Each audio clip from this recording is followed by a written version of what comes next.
So, hapon na dito. Maghapon na tayo ng work. Then, pataga tayo sa third na work. So, hindi naman nag-aabot.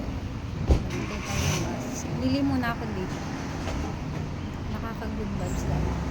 Ang mga puno iba. Ang madami tayong dala.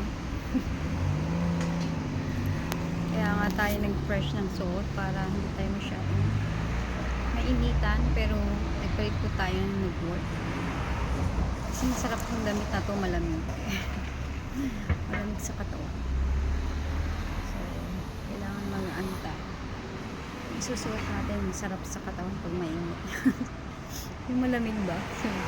Pero hindi malamig ang pagmamahal. So, madami tayong dala para sa work. Sa ating Airbnb. So, doon naman tayo Gora. Check out po at bukas ay check-in. So, gagawin na natin. Kaya tatlo ang ating work. So, habang naghihintay tayo ng bus, naiwan kasi ako eh. Kasi ako makatakbo. Dami akong dala, tsaka no need kong tumakbo. Ganyan ako naghahabol. Hindi tayo masyadong magaling. Ibig sabihin na yung balik alindog natin. Baka mabigla tayo sa pagtakbo. Sabay da pa. Joke lang, nagpapagood vibes lang si Ross. So yan, ang view dito sa aking work. Lagi kong tinatambayan pag nag-aabang ng bus. Last time doon ako sa unahan. Ngayon nandito naman ako.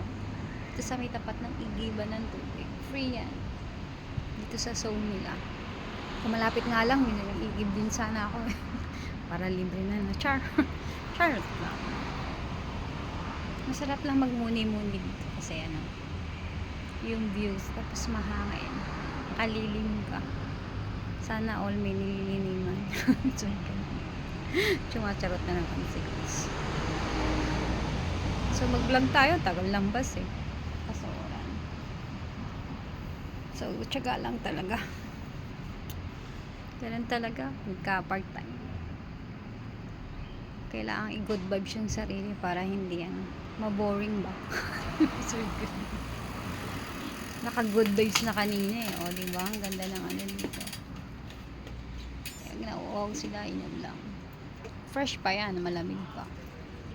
O diba, parang ako lang fresh. Charot lang. Charot lang, nag-good vibes lang si Hogs. Ayan. Tapos na ang maghapong work. So, rampage pa tayo. Isang kembot pa. Para gora na tayo sa bahay. Bukas uli. Ano ba yan? Nakatera is real talaga. So, ito lang yung view. Ang ganda. O, bye-bye. Good vibes lang po. Bye.